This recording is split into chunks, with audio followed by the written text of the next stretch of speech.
What's up, everybody? It is your favorite tattoo artist. And today we got to talk about one of the toughest kinds of tattoos to create. Most challenging, but also one of the most rewarding for me as a realism-centered artist. Portraits.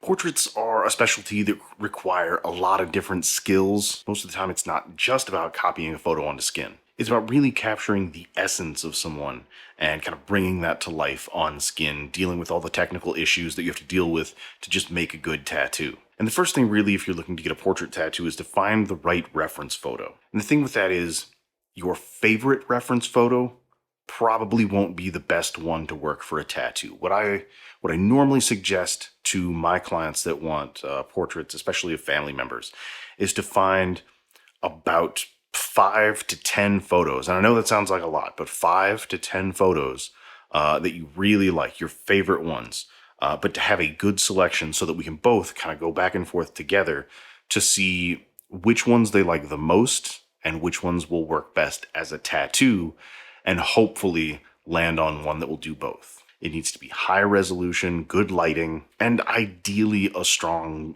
composition already kind of going on in the photo. But if not, we can work with that a little bit. And ideally, you should really capture, I guess, the essence of that person. Something that really, when you see that one, you're just like, yeah, that's who that is. That is who they really were. Because a lot of times people are getting these portraits as a way to remember somebody who's not with us anymore. And one thing to focus on when you're getting a realism tattoo, especially a portrait of a family member, it has to be recognizable. There's so much tiny detail that any erratic movement can seriously harm a portrait tattoo. It's something you really have to know you want and that you know you can sit for.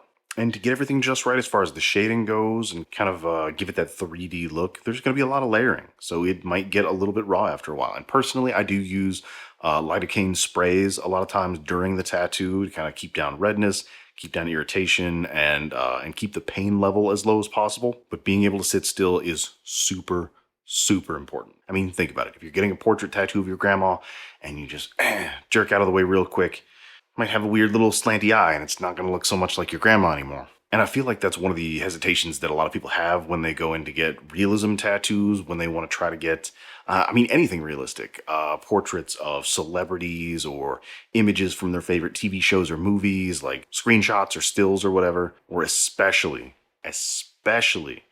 photos of family members. Everyone who has the internet has seen how terrible portrait tattoos can be. And I think that scares everybody off. But if you go to the right artist and you are prepared to be able to get a portrait tattoo or some sort of realism tattoo, then you don't really have much to worry about. But as always, you have to do your research and choose the right artist. Because when you get it right, the results can be absolutely incredible. Of course, portrait tattoos aren't for everybody, but for those that are willing to take the leap, it can be really rewarding.